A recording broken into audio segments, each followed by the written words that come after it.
Welcome to the Firehouse Yak, the podcast where the flames of knowledge and camaraderie burn bright.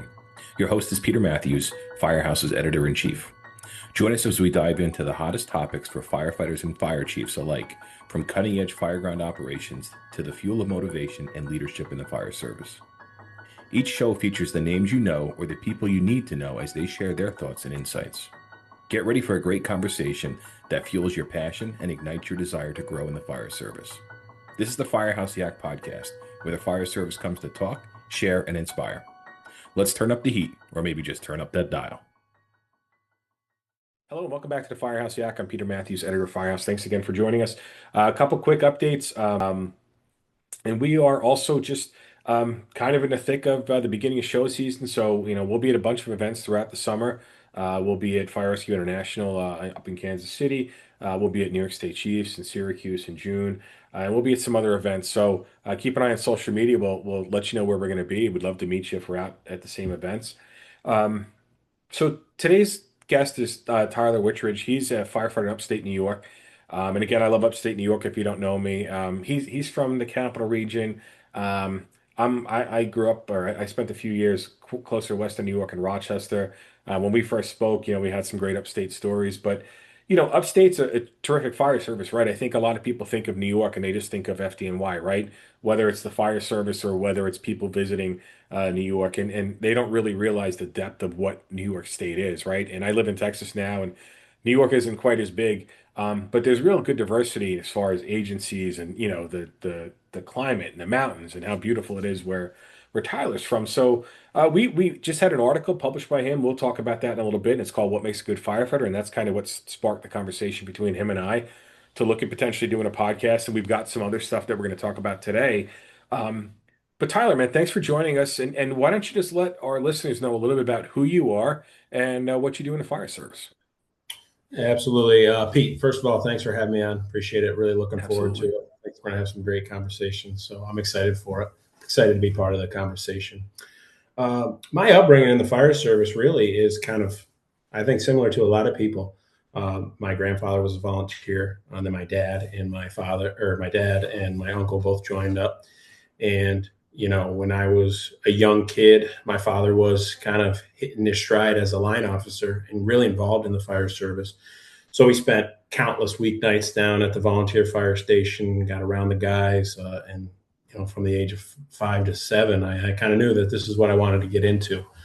Joined up when I was 16 in the junior program through the local volunteer fire department.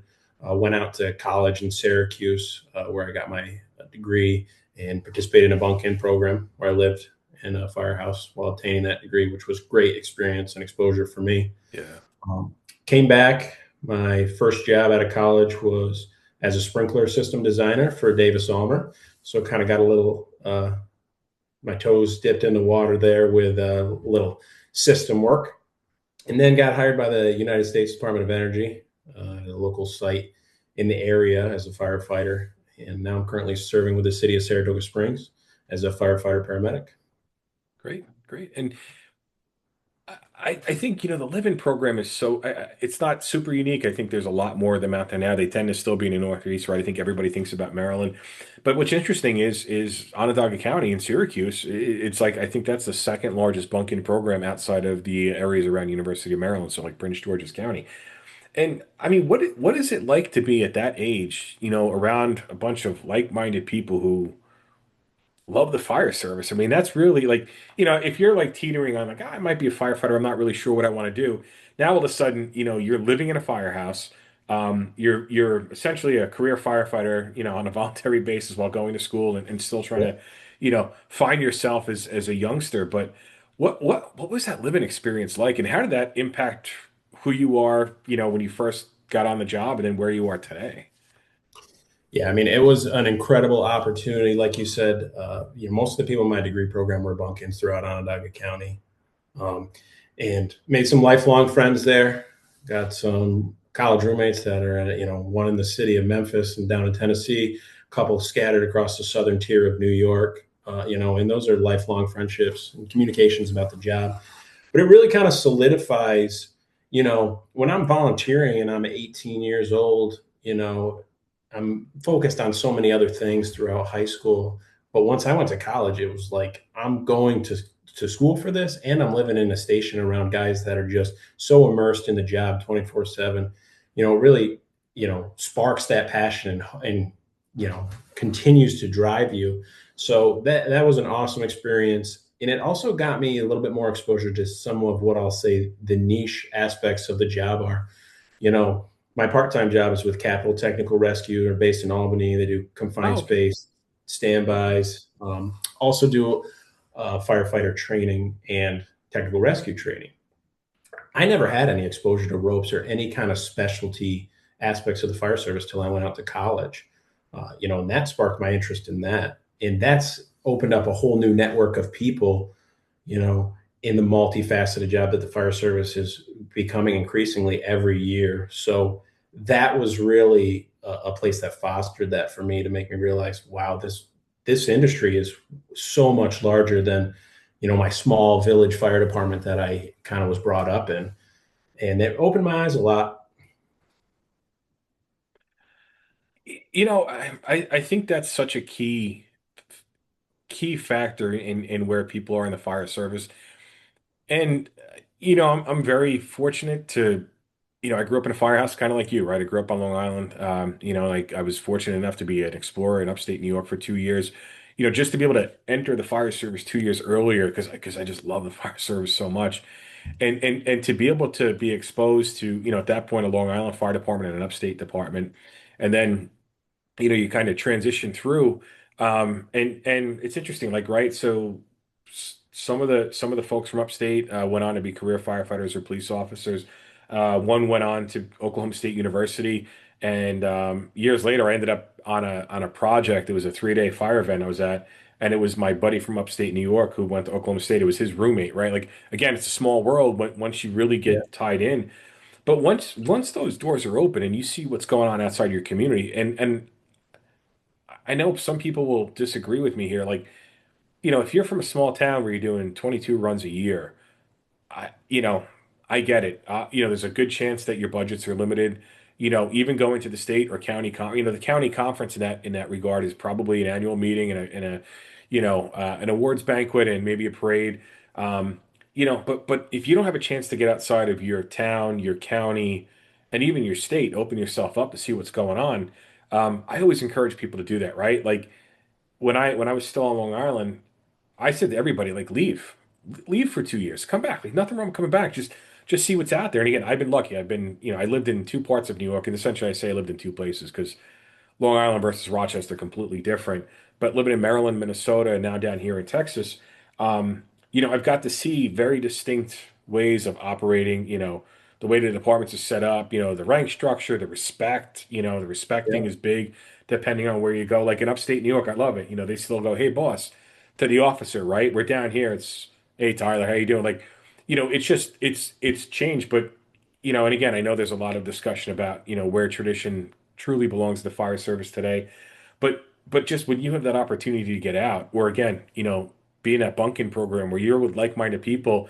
So, they could have grown up in this department 500 miles away, but they're living, you're all living together, and your experiences are also are already 100-fold before you graduate, right? So, I think it's a cool opportunity. It's a shame. I don't think there's that many. I know like Anchorage has one up there as well, but I don't think there's a Mhm. lot outside the Northeast.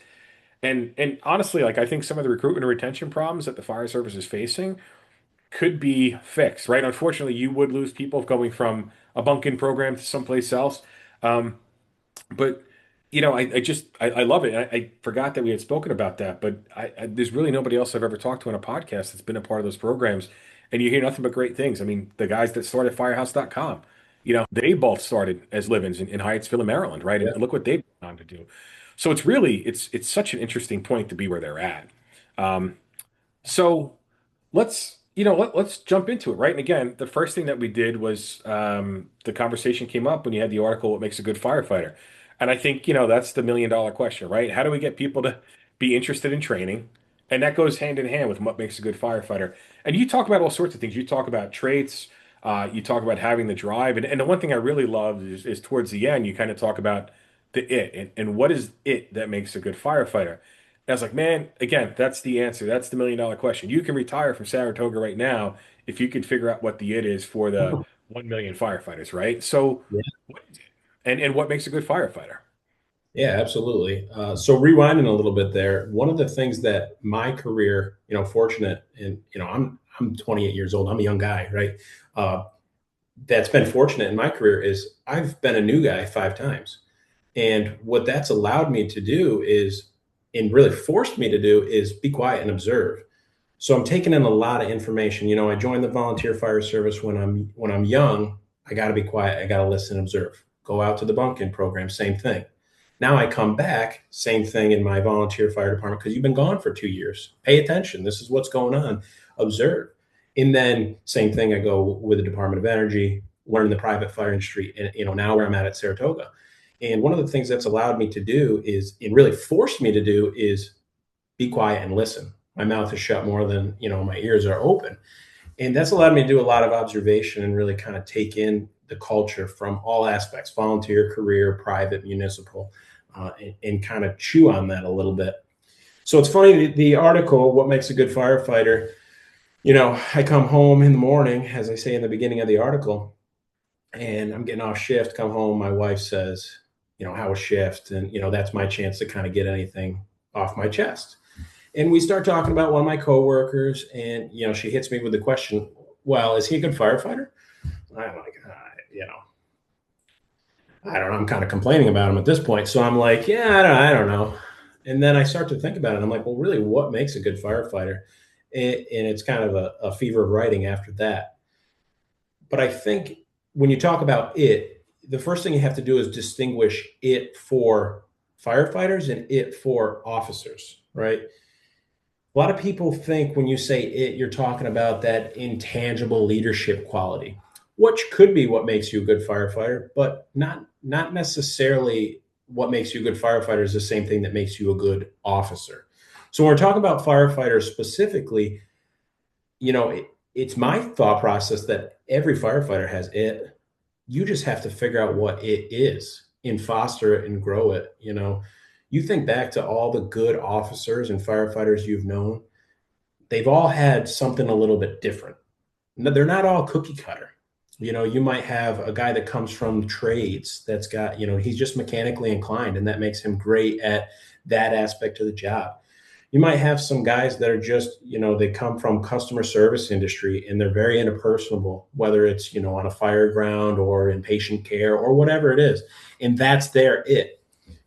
I think we have to look at ourselves and say, what's my it and how can I foster it and bring my own spin to this job? And then when you combine it with the other three things I talk about in the article, you got the foundation to have a great career as a firefighter. And that's what I've observed in all the places that I've been. And, just kind of take, well, what do all these guys that are so different have in common that are good firemen? And, this is really it. This is the foundation that is. And I guess that's, if everybody brings their it to the game, right, that's ultimately what's creating a cohesive crew, right? So, related to the traditional FDNY rescue company, right? Back in the day, one member was a plumber, the other was a construction member. They all had that trade skill that they bring to the firehouse, right? And I think now, the fire service doesn't necessarily have people that had trade experience, right? Even in high school and trade school, you're Yeah. having the ability to go to that or BOCES, depending on where you're at, a BOTEC program. So I think when they come to the firehouse, depending on where they're at, they may be very young. They might be 19, 20, 21. So they're still learning how to be an adult, right? They're still being Mhm. educated. They could be getting mixed in with people that they've never really encountered. Um, and they always say everybody brings something to the table, and it's true. But, I think that's part of the problem is that you kind of have to be able to you have to know where your it fits in, but then also be able to see an it in somebody else. I guess maybe and extract it so that Yeah. it brings whatever that is that great advantage that having them on board is there. And it's funny, right? Like you mentioned, your wife asked you that question, and um, we have that conversation all over whenever I travel, right? Or even I'm riding here in Fort Worth or in one of the other cities, and like, hey, what's making a good firefighter nowadays? And like, very little bit of it is about fighting fire anymore, right? Because there's so far and few in between in most places. I mean, listen, there's still plenty of places that have a lot of fire. But it's like something that's going to keep a firefighter, a good firefighter for a long time right now is compassion, right? And of course, it's very easy to have compassion fatigue because of the number of EMS runs that are going on or, those types of welfare checks and stuff. So it seems to, compassion is critical and it's more critical now than ever because you're not dealing with the alarm build or the alarms in the building at 3 o'clock in the morning. You're walking around like you're out the door and it's a cardiac arrest or whatever it is. So, I think that it has probably changed as the fire service has become that all hazards type of agency that everybody talks about. So that I think that, that's a key component of it. Um, but it goes back to drive and you mentioned that in the article too. And like, again, I think I'd be willing to bet a couple months salaries, maybe a couple subscriptions that your your time as a live-in elevates that ability for you to have in it because again, you're engaged well beyond, the Monday night meeting once a month, right? When you're in the volunteer house, you come back, whatever it would be, or then when you get on that department. And again, I the more experience you get, whether you're going to a conference outside the state, and you just get that, and sometimes that's it. You need to go out and find something that makes you click. And like there's a lot of folks that have written for us over the years. A lot of my friends, they'll go to a show and then they'll come back like, I want to be training officer. And I'm always like, "Oh, hold on, Yeah, yeah, just because you were at that conference and you are amped up and ready to go and you want to be trained 24/7, like that's your it, right? In your words, I'm stealing words. I apologize. That's your it. But not yeah. everybody's on the same page, right? And again, you can build it, right? And I've got some friends that have built the best companies, maybe even if it's a double company station or a battalion when they get promoted up to battalion chief. But there's other places that just aren't on that same level, and it's very unfortunate. Um, Mhm. and so they kind of have to tamp their it a little bit to ensure that they're not going to alienate themselves, right? And that's that fine line, I think, where you can have it, but you have to hold it back until people are ready to experience, that level of Yeah, dedication. absolutely. I mean, I think the key is recognizing that your it and other people's it aren't going to be the same, right? Just Yeah. like your reason why for being in the fire service. But in your it can change over time because your it, if you look at the definition of it, it's that which is required, right? So you're always going to need the other things I bring up: loyalty, desire to work, learn, work ethic. Those are you're going to always need those. It can change. Sometimes it is leadership and interpersonal skills based on what's going on in the organization at that time. That's what your it is. That's what you need, and that's what's required of you. And then other times, it's accountability, it's work ethic, it's all these different things. But everyone has it. Everyone has the capacity to contribute to their organization in a way that they uniquely can, right? The thing is we emulate these guys, and rightfully so. But part of it is you got to look at yourself and say, well, what do I bring to the table that's different than everyone else? And I can have those consistent things, but I can also take a piece of my style and my it, and I can foster it, let it grow, and ultimately it's going to benefit the organization long term. Like you said, multifaceted job. One of my things at work, and I say it all the time to my partner, is like, if we roll out the door with four guys on an engine and everyone's just a great firefighter or everyone's just a great paramedic, we're at a disadvantage because we're all kind of looking at the same thing. It's good to have. You're not going to know everything in this industry. You got to have a rope guy. You got to have a leadership guy. You got to have that one guy that when we show up to a bad EMS call, he can step in and he can bring everyone down. He can calm everything down immediately with that command presence and that soothing, you know, uh, psychological first aid, let's say. You need those facets from everyone. And, in a paramilitary organization where structure and everyone kind of doing the same thing is so common, it's important to acknowledge that you have it. You can foster that it, and it's going to benefit not only you and your career, but it's going to benefit your organization and take them to places that, they're not going to go without you because you have a unique skill set and qualities. Yeah. Great. Great. So I appreciate the insight, and again, I just think it's interesting, right? It gives everybody listening a chance to self-reflect and kind of, assess your it and where it's at. And again, you mentioned it, right? It changes as you evolve. The more experience you get, the more training you get, the more opportunities to see outside of your bubble. That can drive a lot of change. So I appreciate you sharing that. And you know, I know I mentioned the all hazards thing, right? But in the conversations that we had last week, you talked about the loss of identity, right? The members' struggle is who they are, and I think that again changes, throughout that course of time. Again, depending on where you're coming from, what fire service experience and background that you have. Um, but then again, you are, not everybody's a mechanic, obviously, right? Not everybody has a lot of those skills, but you're a firefighter, EMT, paramedic, alarm resetter, stove shutter offer, door unlocker. I can think what they call it, locksmith now. Well, but no, you can't because then they would just call it locksmith. But you're struggling to do all these tasks, but you're also still struggling to be a human being and see that, that side, whether it's patient care or dealing with that person that's having a bad day. So when we spoke about that, I thought that was really interesting, right? Because again, you have two, three, four generations in a firehouse. You're the new guy, or you're in for 3 months or 3 years.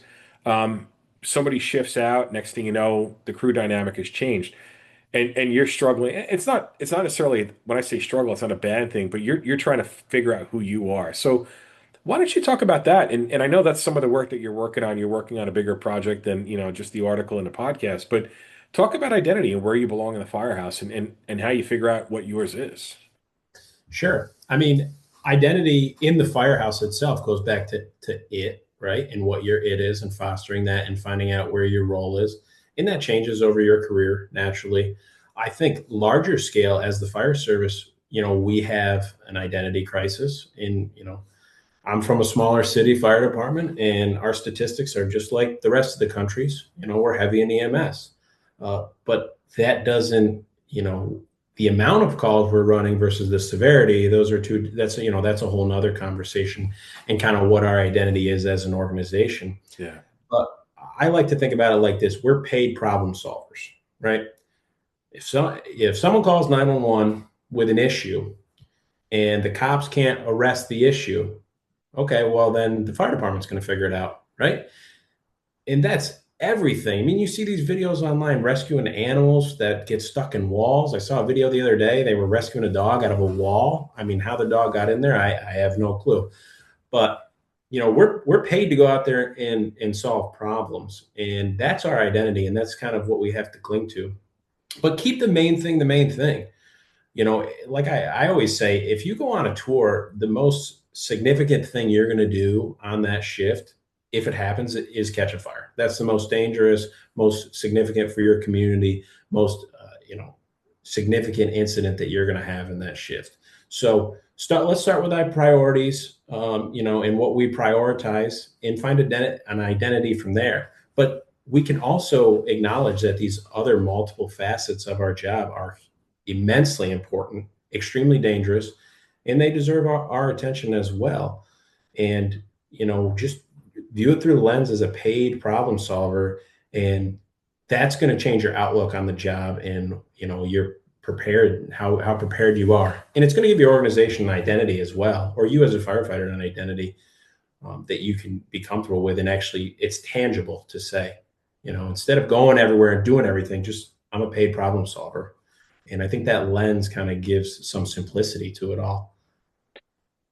And I think one of the interesting things about that too, when you talk about identity, right, is sometimes that right, that one thing that you do, that one action you take, that one run you went on, that one time you did whatever it is that wasn't necessarily popular or successful. That can be your identity, right? And Sure. and that can last with you for forever, depending on where you're at. Um, i- if you're suffering from that identity crisis where, you open the line on your captain once, right? And that's what they call you, right? So we just did the podcast a couple weeks ago with Flip Griffin from Firehouse Freedom. And it was funny, like we were talking about names. Like we had a really good cool pre-call, and I was like, dude, man, like Flip is such a great name. I'm like, why do all these Navy guys have the most awesome names? And he starts laughing, and I was like, oh, this is a great story. And he goes on to tell me that that's not his real name. That's your call sign. So I was like talking about Jocko and some of those other guys. I'm like, wait, Jocko's name isn't Jocko? He's like, no. And I am blown away, right? But again, he was telling me the evolution. Like he's had three or four names. Flip was finally where he ended up, right? Because it's again, that name is something that you did or something that happened to you. So when you have that potentially negative identity, is there a means to get past that, do you think? I mean, how do you step up to kind of push that aside and create that new name for yourself? Yeah, I think that's a good question. First of all, because they say in the fire service it takes years to build a good reputation and seconds to destroy it. And one decision can kind of shape the lens that people see you through for the rest of your career. But I think first and foremost is acknowledging that we grow and develop as firefighters as we do as humans, right? So what I was when I started this career and who I am now are two totally different people. And I hear it all the time. I remember when I came back from the bunk in program, right? Kind of like the guy you were talking about earlier, come back from, I got all this education. I want to share it. I've seen someone do it a little differently. Maybe we could benefit from that here in my local volunteer fire department. And I remember you were hurting for manpower, just like every volunteer and every career fire department is for that matter. And it's time to appoint officers, and they're looking for someone to run the training program. And I'm one of the few people with the certifications, thanks to my college degree. And they appoint me, and I just got back from college. I'm feeling great. We sit down for the first officers meeting, and one of the senior officers in the company says to me, sit down and shut up. You got to throw that textbook in the fire because it's not going to put it out. And that humbled me, and that put me in a position where now I kind of had a chip on my shoulder and a little bit of a something to prove. Uh, and when I came back, I was an arrogant college kid. That's who I was, and there's no denying it. But over time, as I started to communicate with people, started to build relationships, started to humble myself and acknowledge, like, yeah, that was, some of the things I did when I first came back probably wasn't good. Um, my reputation and the way people viewed me started to change over time.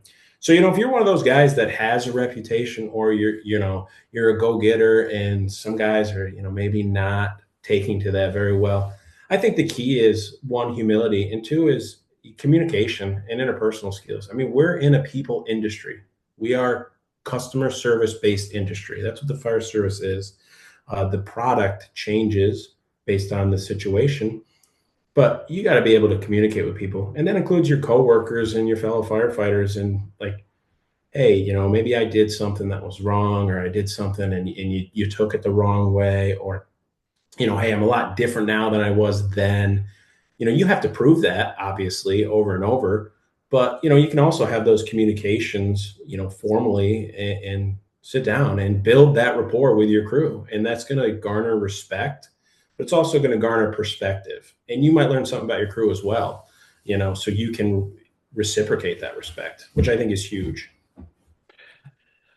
Agree. I mean, yeah. And again, it's part of the growth process, right? And I think Absolutely. that's that's key. And you know, with that, one of the other things we were talking about, I think really is worthy of discussing. It fits in perfectly here. Was right. You had mentioned mentality versus personality, and what that is. And again, I think part of your it is part of your personality, but it's also part of your mentality, right? And it's in your approach to how you do things, what how you operate, what you believe, and how you focus. But you brought up a good point. They are two different. They are interrelated, but they're also separate, right? So Absolutely. so what's the difference? And especially again, I think in the firehouse, right? Because I think if you're a grinding Monday to Friday office person, um, the personality and the mentality are a little bit different, right? Because you can go home at 5 o'clock, unwind, whereas depending on the department you're at, you could be 24, 48, whatever it is, you could be on Mando. On the volunteer side, you're there for 4 hours today, not there for another week, and then you're there for 3 days. So what is the difference, and how does it, especially in the fire service, what's the biggest differences between a person's personality and their mentality? Yeah. So the way that I like to look at it is your personality is your style. What's the style that you bring? What's your personality? How do you handle things? Are you more reserved? Are you more outspoken? Generally in the fire service, we like to generalize type A personalities. Kind of in your face, a little bit more outspoken, a little bit more decisive versus reserved, right? But your mentality is your operational side, right? In one of the things I like to think about is we don't all have to have the same personality, but we all have to have the same mentality. So what does that mean, right? I go to work with my coworker and maybe he's a little mopey, right? Maybe he's like an Eeyore kind of guy. But you know what? He cares about his rig. He does his rig check in depth. He makes sure all the life-saving equipment's ready to go. He makes sure the rig's fueled up, washed. We're looking proud in the streets. When we're out operating, he's, acting like everything's a substantial emergency until proven otherwise. A fire alarm's a fire until it's not, right? And I have that same mentality. Now, maybe I'm a little bit more boisterous about it. And, you know, I make sure my crew knows, hey, I checked the rig, this, blah, blah, blah, blah, blah, you know, but we have the same mentality. And I think when you get on a crew, you're kind of looking for people that fit your personality, right? They think what you think is funny, right? You have the same sense of humor. You maybe like the same things outside of work. Uh, and I think that that's great. However, what's more important as a crew is that we're all on the same page mentally, AKA operationally, right? Our Yeah. mentality is the same, how we approach the job, right? We go on an EMS call and, our mentality across the board is that we want to do what's best for this patient. Now, my personality might indicate that I'm going to be a little bit more jovial. I'm going to joke with the patient. I'm going to kind of provide that psychological first aid, where I got a partner that's a little bit more black and white. And he comes in and we got to get the 12 lead. We got to do this. We got to do that. Right. But our personalities are different, how we approach it, but we're both trying to achieve the same objective. Right. And that goes for all aspects of the fire service, whether it's in the station or on the fire ground when you're responding. We need to do the right thing and we need to make sure our crews have the same operational outlook, but we don't have to have the same personality. It doesn't have to be cookie cutter. Everyone can do it their own way. That's their style. But as long as the mentality and the overarching themes and the direction they're taking, their work in is the same, then, we've hit a home run, right? Yeah, I like that. It's mentality is operational. I think that's a really important point to hone in on across the board. And yeah, so as you're saying it, I'm kind of playing some of these scenarios out of my head, and I love that, right? You still want to have your own individual personality, but yeah, Sure. if everybody's playbook or mentality is not on the same page, the playbook, the SOPs, all that stuff goes out the window. So I appreciate you sharing that because when we first, kind of discussed that. Um, and I think truly, for some of us to understand others, we have to be able to understand where they're coming from. And I think it's very tough nowadays, right? I mean, obviously, Mhm. um, I don't see politics talked about in firehouses anymore. When I was a kid, Yeah. and it was good laughs, but it was still serious. But it's tough to bring up politics, right? And the last couple of weeks, I mean, the occasional post on Facebook where somebody that I know is throwing something up there about politics. I shouldn't say they're sharing their feelings, concerns, whatever it would be. And man, just the firestorms that start. Um, that's the personality, but at the end of the day, when that run comes in, that's off to the side, and they're doing what they have to do to protect whoever, protect whoever needs them in that emergency scenario. So I appreciate you sharing that. I think that's really, again, as you kind of reflect on yourself as a listener today, I think there's some really good points to ponder here. And going back to the live-in program, or even you as you've been journeying through your fire service career, and and trying to figure out who you are, right? Today, who you are 6 months from now, a year and two from now. How do you keep that passion, right? And I think that's something we hear, right? Because again, when folks are being drafted by great fire photos and a backdraft poster and some of those other real big things and the first 6 months is all lift assists and checking on somebody on the corner on a nice summer day that's not in need of any assistance, the automatic alarms, right? And again, depending on where you're at, um, I'll talk to folks, they might go a whole year without actually going to a fire, right? And again, if you're not on that first, second, or third company, by the time you get there, again, depending on where you're at, but I mean, you could literally not even see anything more than a couple wisps of smoke, right? So it's tough, right? And again, most people are signing up to be firefighters first, then everything else falls behind it. So how do you find that passion? And I guess, again, I look at it like, your instructor's hand on the shoulder. All right, make the push, go. Another foot, no, get it up, get it, go this way, go that way. Hey, two more hits and you have it, right? So you have that hand that's kind of keeping you in check, right? And I think, even as a nozzle firefighter, right, it's part pressure, but it's also, hey, we're moving in, you're doing whatever you have to do. But all of a sudden you're a couple months into the department, and I know we talked about it, right? Like some places have mentorship, some don't. I know some places that you're on a different company every day when you get on the job, and I think that's very tough for them to feel comfortable. Like, how do you feel comfortable when you have to prove yourself day in, day out, as opposed to being at Engine 2, for the first 2 years?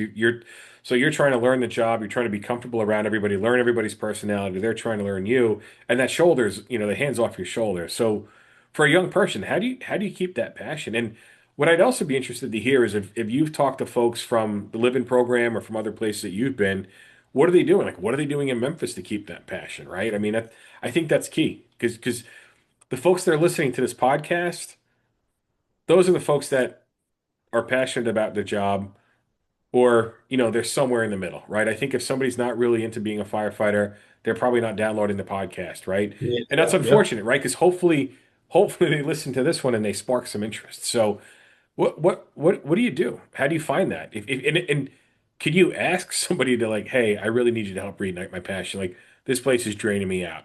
Help. Yeah.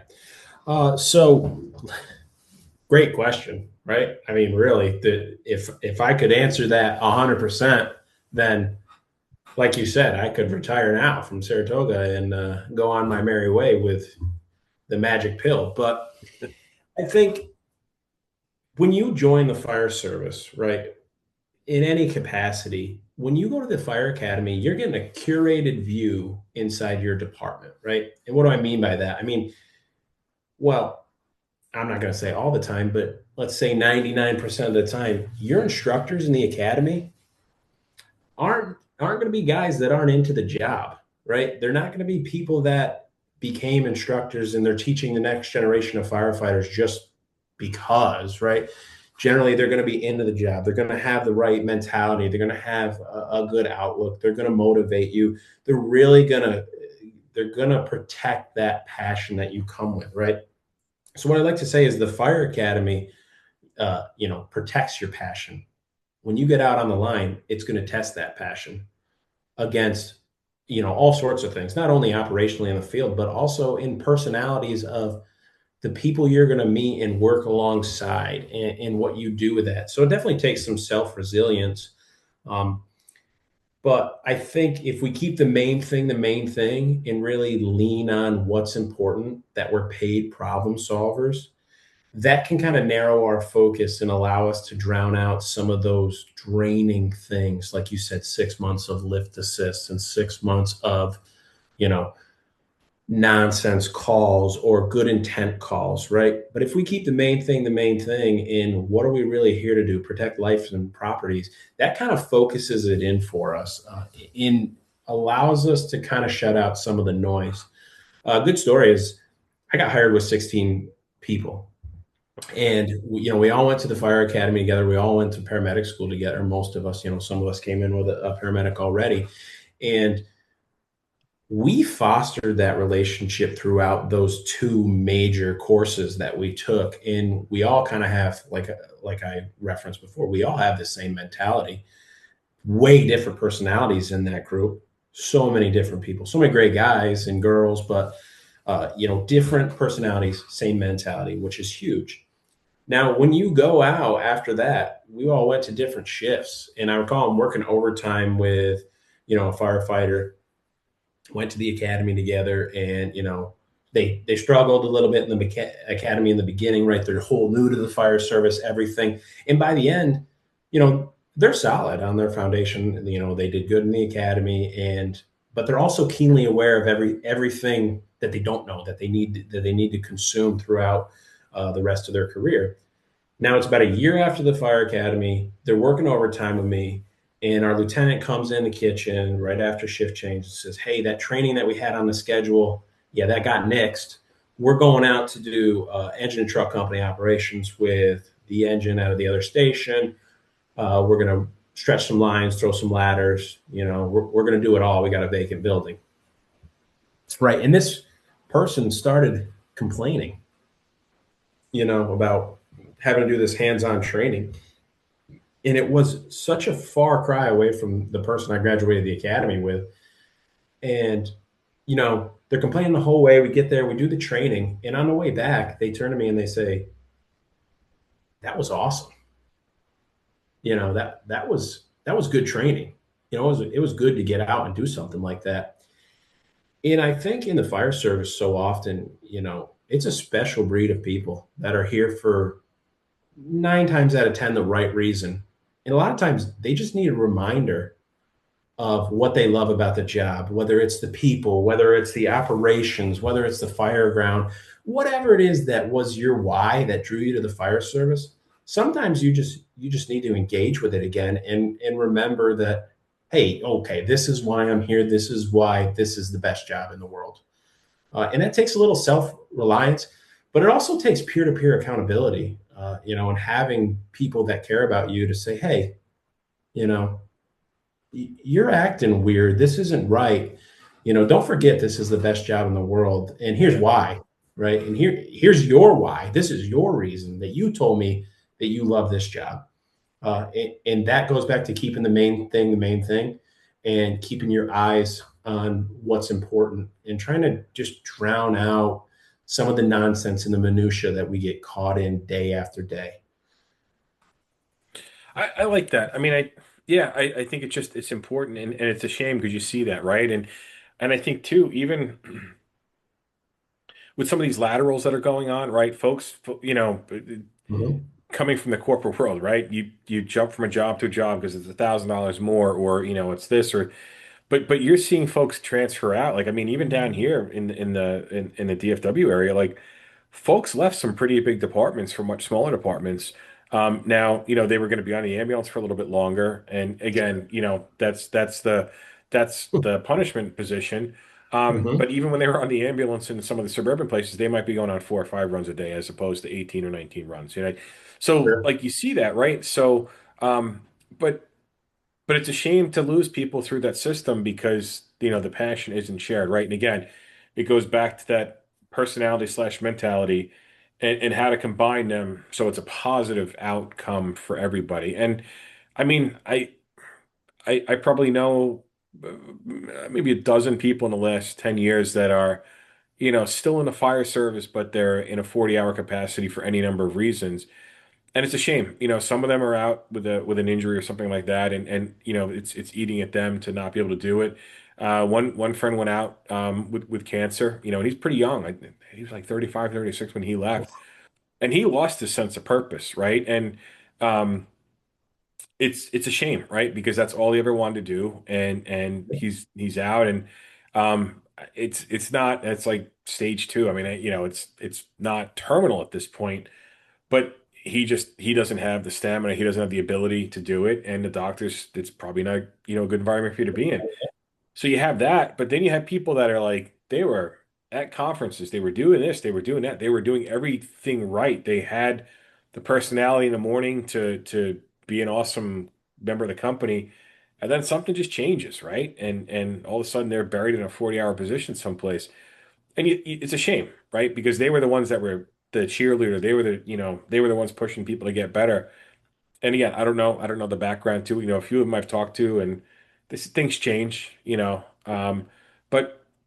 but if you don't have that, I always equate it to that. There was a painting I forgot. I don't know if it was a Bill Bresnan painting from the FDNY where it's like it's the lieutenant and the probie, right? And it's just that hand on the shoulder, and like, okay, we'll be good. Let's just okay, I got it, we're good. You have that little bit of a push that we all need at some point. So I appreciate you sharing that again. There's a lot of really interesting insight today, from what you're sharing, and another thing that we spoke about, I think, is key, and it's key across the board, and right, accountability. And man, again, I think accountability is very much lost in the fire service in a lot of places, and there's plenty of places where it is, if you're not doing what you're supposed to do, accountability, will show you, hey, here's what's going to happen, or this. But accountability is not a tag, right? It's not that plastic No. cord anymore. And I think too, as the fire service evolves, you're more accountable for school, right? Because now all of a sudden, um, um, your grade is online, right? You can't fudge that report like you used to, because if you're a 20 something year old, your parents have been monitoring your grades your entire career, right? So with accountability, somebody's expecting somebody else to, hey, did you see this? Did you see this is happening or Yeah. it's not happening? So, what role does accountability play from your perspective? And again, I just love that you've got all these varying perspectives, which is again key to having a guest on to talk about it. But how do you manage accountability for yourself? And then, like, hey, if you catch, like, let's just say it's your lieutenant's been slacking on reports or whatever it is, and Yep. they're dropping a hammer on you, right? Now, how do you maintain accountability on both sides? I think when you're talking about it from on scene or an operational standpoint, it's a formal, generally from the top down, is what accountability is. But most of the time, your accountability is going to come from in house when it's not on a scene, right? We're generally, and I'm speaking in generalities for the fire services, we're generally pretty accountable on scene, right? I mean, lieutenant tells me, "Hey, stretch this line to the Charlie side."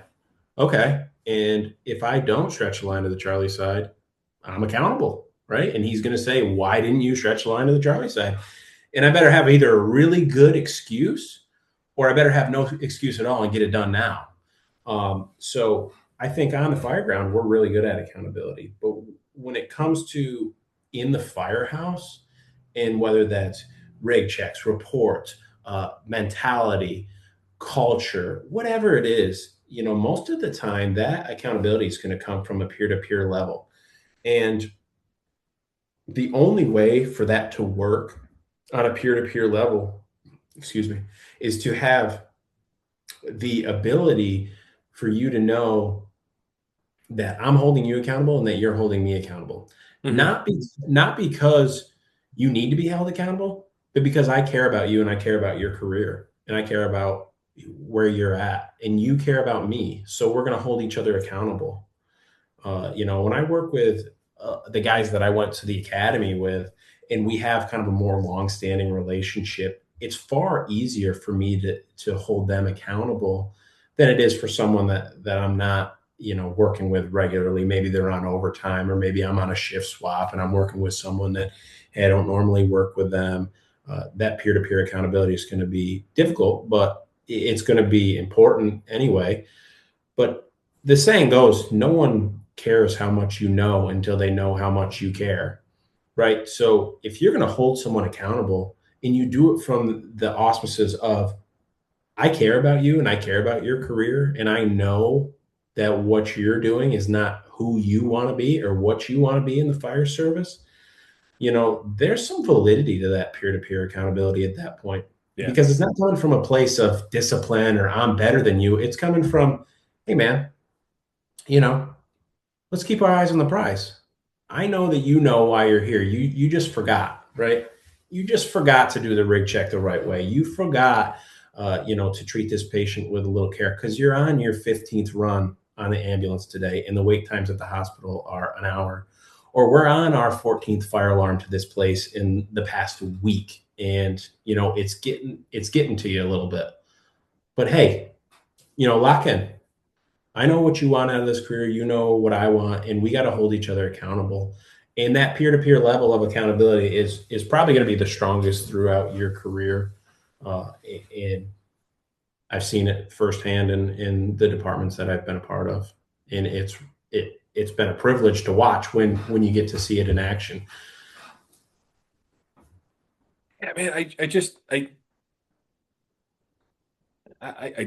it's important, right? And again, it's not even trying to catch somebody in a spot. It's just, hey, man, life is overwhelming, right? Uh, it's interesting too. Like again, our office job, right? If I have three phone calls in a row, I completely forget what I'm doing, right? And then I get the emails, right? The Bobs reach out about it, as they would say from the movie The Office or Office Space. Office Space was a movie. But same thing. You're in the middle of doing something, a run comes in, and next thing you know, it's 5 hours later because you went to the hospital, then you did another alarm, and you had lunch, or you cleaned the rig, whatever it is. So it's tough to do that. But that's one level of accountability. But again, it's the expectations on the fire ground, on the training ground. And I think one of the things that we had spoken about, and this came up in another conversation I had the same week that you and I first spoke, was like on the volunteer side, right? Is you've got folks coming down for drill, and they hang out in the back, right? They're there, they sign in. And listen, if you're 58 years old and you're not really going on runs, but you're still showing up and supporting and doing what you have to, they can get a pass on a RIT drill, right? Especially if, they're. But at the same time, what does that say to the other people? Mhm. And it's like, again, it's if your drill's on a Monday, like, and every place is different, but our drills on Long Island, where I was Wednesday night during the summer and Sunday mornings during the winter. And honestly, like Wednesday night, like for my entire life, Thursday's been like my hell day. I can't like by 4 o'clock I'm shut down. I can't, right? Because I tend to put a lot of effort into everything all week. So like Wednesday night, you're exhausted, or in that case, you could be exhausted on Wednesday night, or even Monday. I found that challenging for some of the officers' meetings because again, you just got to work that day, specific to the volunteers, so but you get to work that day, you're overwhelmed, you're trying to figure your stuff out. This was before a lot of this technology was around, so you're trying to navigate everything. You got to turn that switch off. Then you have to go to the company meeting and talk about everything. You're talking about operations, members, plans for this, plans for that. So it's tough to get your head in the game all the time. Again, if you're on a 24 and you get mandatory for another 24, it's got to be very tough to maintain that desire and drive. And again, you talk to folks, like if you talk to folks that were on the job for a few years during COVID, depending on where they were at, like, my brother was a paramedic on Long Island and, he was dealing with death and destruction for months before he had a day off, right? And um, um, it was tough, and he and I would talk every day. It was funny. We didn't talk a lot. We would talk once or twice a month before that. Now we talk pretty much every day, but that was born out of COVID. He couldn't talk to anybody else because they were all dealing with the same situation, right? And nobody wanted to hear about Yep. X amount of DOAs that day, right? So it's tough. I get it, but again, you just have that buddy check system. I think that's key. And again, you want everybody on your crew to be pushing themselves to that next level. And if you don't really, I think that's time for a little self-reflection. Why aren't you trying to build everybody up? So, man, this has been some great conversation today. And again, a lot of it I think is reflected in your article. And again, I'll put a link to the article on the podcast player page.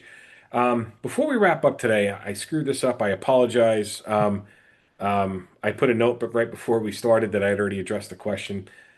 So, fun fact of the day, or fun fact about you, I'm sorry, I completely missed that. But now we know you're a very serious firefighter. But what's something fun or unique? And like the fact that you work for Capital Rescue, I didn't realize that. So I think that's cool. But what's something that folks would find interesting that they may not know about you? So first of all, a little quick hit with Capital Technical. Awesome.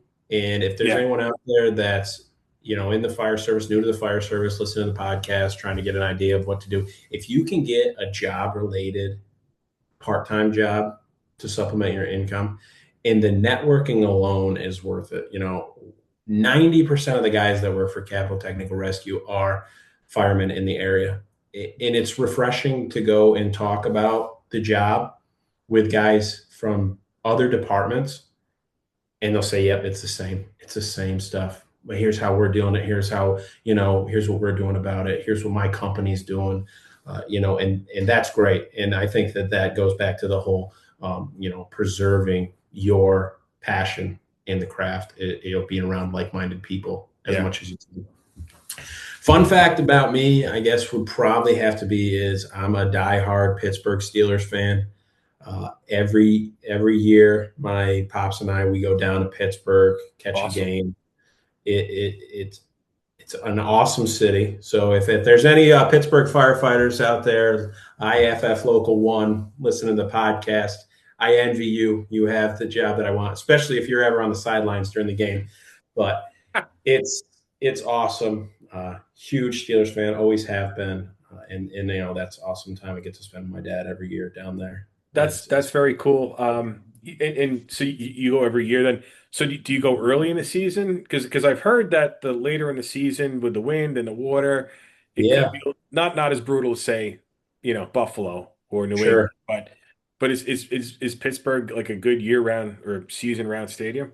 Well, you see, I'm definitely a more diehard fan than my father is. Okay. So I prefer to go later in the season because those are the games. Yeah, that That's makes crunch sense. time, playoff implications, and this and that. And the first year we went was in December, and that's when big boy football is getting played. So I loved it. He told me never again, way too cold. So yeah, we try to go down. I try to get them to go as late in the season as possible, but we usually end up in October, November, and we go check out the city and, have a few drinks and, make a little father son bonding time out of it. But it's an awesome city. And the Acrisure Stadium, or Heinz Field, as it should be called, is right on the river.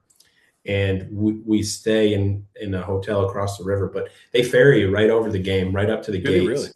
Oh Okay. yeah, yeah. All It's right. like $12 for a round pass. So we ferry right over, go to the game, watch it. Have a couple adult beverages, and then we take the ferry back over and have a good time.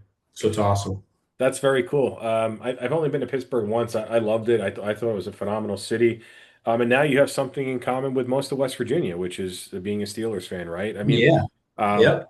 and it's interesting because where you're at, it's kind of that mix, right? My folks live probably about an hour south of you, give or take, and everyone's like a Red Sox slash New England fan because, of course, there's really only one New York football team, and that's the Bills. Yep. That's Um, Buffalo Bills, yeah, which I'm sure and you got to be partial to from your Western New York I upbringing. I never went. My buddy No. from college, he ran a newspaper for them for a few years, so I followed them for years. Once he gave it up, I kind of stopped following. It's still on the bucket list. I wish I had a chance to go to the old stadium, Yeah. but I talked to a couple folks. But now living in Texas for 11 years, I'm going like in August, maybe September. I am not going Yeah. anytime Way after too cold. October. I won't be able to handle it. Although um, going to Lambeau in December is still on the bucket list. That's of all the things um I think that's I will tough out the cold to be there. It doesn't matter when, but I think the experience is being there for the winter. So that's definitely on the to-do list. Yeah, I that's a drove by historic. there. Fun fact, I drove by there years ago. I was actually um when they dedicated the USS Fort Worth, my buddy and I went and photographed the event where they dropped it into the water before they shipped it down. And I had to drop him off at Green Bay Airport, and I didn't realize like Lambeau was like in a neighborhood, right? It's like a high school stadium, like it's in this neighborhood. And I was so tempted, but I was freezing from the previous 2 days because it was below zero at that point, and I was tempted to stay and get a ticket. And I started talking to some folks, and like, nobody's gonna scalp a ticket. Like people, Yep. bought those things 3 days ago. I didn't realize again the depth of the Packers fans. Um, but Buffalo is definitely, I think that would still be an amazing experience. I just when I lived up there, it wasn't something that was in my wheelhouse. And now when I go to New York, I try not to go in the cold months. So Yeah. One of my a guy that I worked with. He was a big component of our union when I was at the for the Department of Energy in the Firehouse. He's a part owner of the Packers, right? Because they're one of the only public traded. So every time I tell him, "Oh, we're going down to Pittsburgh for the game," be like, "Oh, well, how's it feel to be a fan? I'm an owner. You know, I got the owners meeting coming up." I'm like, so you're right. Those Packers fans are a different breed of people. It is, but it just every game again, it doesn't matter how cold it is. Every Mm. game looks absolutely like a blast. And even in the 11 years I lived in Minnesota, or 10 years, whatever it was, I was at a Vikings game once, and it was the day. So again, my part-time love of photography. It was the day that the snow collapsed the dome, and I was Oh, inside really? photographing. Like I've never been to a Vikings game, and now I'm like really realizing I don't experience. I love baseball. I guess I go to more baseball games. Um, but yeah, the only time I ever went to a Vikings game was very cold because the roof had collapsed in on the field. Uh, so I need to get some tickets this year, and I would go to the Cowboys games, but it's too god awful expensive for a bad team. So um, that's editorializing. I apologize. Um, Yeah. Tyler, man, thanks so much for being on. Thank you for joining us on this episode of the Firehouse Yak podcast from firehouse.com, which is produced by Endeavor Business Media, a division of Endeavor B2B. For more conversations, visit firehouse.com/podcast, where you can find all the shows as well as the show notes from each podcast. Or you can find us on all major podcast platforms. Stay safe, stay educated, and keep on training. Visit firehouse.com for the latest fire service news, training, and more. See you on the next one.